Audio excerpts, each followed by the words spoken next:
Oi, gente, tudo bem?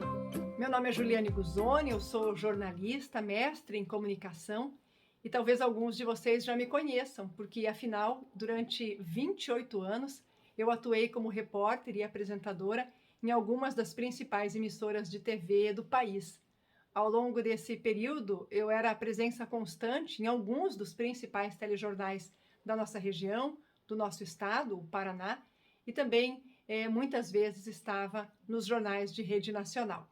Ao longo dessa minha caminhada como jornalista, como repórter, uma das coisas que mais me chamavam a atenção era justamente o fato de grande parte da população ter tanta dificuldade para se expressar, para dizer o que sente, para dizer o que pensa.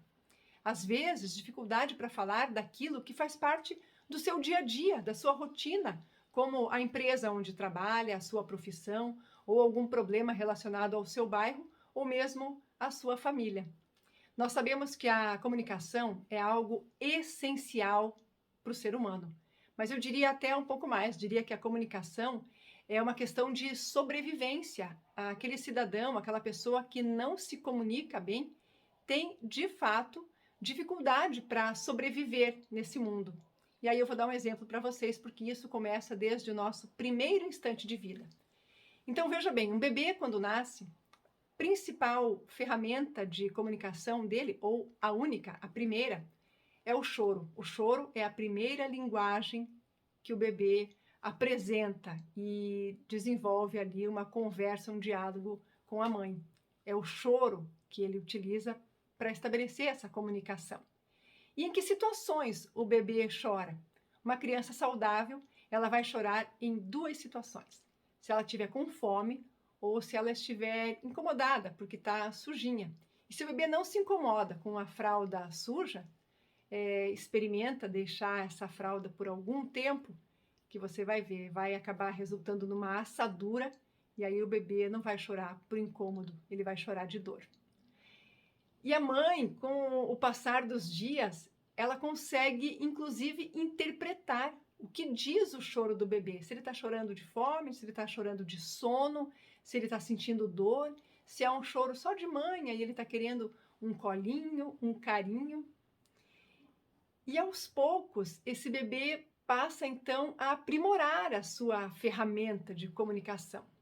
Ele começa a se comunicar com o olhar, de repente já um sorriso, faz uma cara estranha quando não gosta de alguma coisa, depois começa a balbuciar alguns sons e logo vem as primeiras palavras, depois as primeiras frases e a partir dali para frente é uma constante evolução nos meios ou nos modos de comunicação do indivíduo.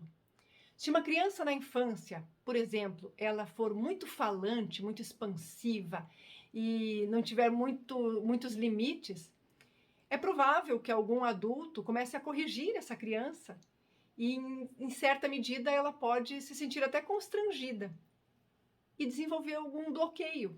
Por exemplo, passar a ter uma timidez ou acreditar que não pode falar, que não pode se expressar, que não pode dizer o que pensa, ou uma gagueira. Cada caso é um caso e tem profissionais especializados no atendimento de cada situação que a criança venha a apresentar. Mas fato é que muitos bloqueios que nós temos na nossa comunicação, elas são resultado de situações que nós vivenciamos na infância. E aí nós crescemos e em um determinado momento percebemos que essa dificuldade para comunicarmos está nos incomodando, ou para apresentar um trabalho na faculdade, ou para apresentar um projeto no ambiente de trabalho, ou para falar em público.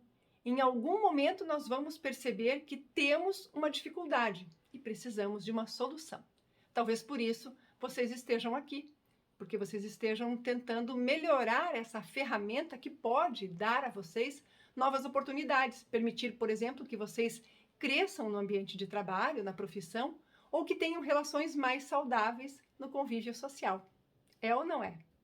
Então veja só, para que nós tenhamos uma comunicação mais eficiente, é preciso que a gente siga várias etapas. O que é que nós precisamos? Nós precisamos saber o que nós vamos falar, em que ambiente nós estaremos comunicando alguma coisa, com quem nós vamos falar e qual seria o momento mais adequado para isso.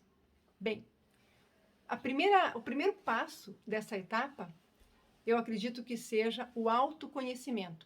É preciso que eu saiba exatamente quem eu sou, como eu penso, como eu reajo às determinadas situações, quais são as minhas atitudes, as minhas ações, como eu me comporto. O autoconhecimento é indispensável para que a gente consiga ter um melhor desenvolvimento na nossa comunicação. Agora pense, nós comunicamos 100% do tempo, o tempo todo. Depois que nós acordamos, nós estamos nos comunicando, ou nos comunicando com a gente mesmo, ou comunicando com outras pessoas. E será que durante todo o nosso dia, e em todas as situações, em todos os momentos, nós temos domínio de todas as situações que vão nos apresentar? Quem de nós nunca se desestabilizou ao passar por uma adversidade, um momento de emoção forte, um estresse, uma pressão no trabalho, uma cobrança? Ou imagine na escola dos filhos, ao receber um feedback ali que não foi muito adequado, ou no comércio, quando você vai fazer uma compra ou tem que trocar algum produto. Muitas vezes existem conflitos que surgem ali naquele diálogo, na conversa entre consumidor e comerciante ou vendedor, por exemplo. No banco, quando nós precisamos negociar ali uma taxa de juros, um pacote de serviços, precisamos da ajuda do gerente. Será que nós temos domínio de todas essas situações? Um desentendimento dentro de casa com o marido ou com a mulher, com os filhos, com o irmão, com a mãe, com o pai? Quantas vezes nós já não nos vimos numa situação onde nós imaginávamos que não daríamos mais conta, e aí acaba resultando num estresse, numa situação que muitas vezes acaba fugindo do controle. Mas como melhorar a comunicação nesses momentos que são tão desafiadores? Bem, sem dúvida, o primeiro passo é o autoconhecimento. É só sabendo mesmo quem nós somos e como nós agimos ou reagimos em determinadas situações que vai ser possível estabelecer limites e até treinar algumas atitudes que vão sim possibilitar uma comunicação mais positiva e mais efetiva. Será que é possível? Você deve estar se perguntando, mas como buscar esse autoconhecimento e de maneira prática? Bem, na próxima aula eu vou trazer uma atividade, um exercício que vocês poderão fazer e que, sem dúvida, vai permitir que vocês deem os primeiros passos na jornada do autoconhecimento. Até lá!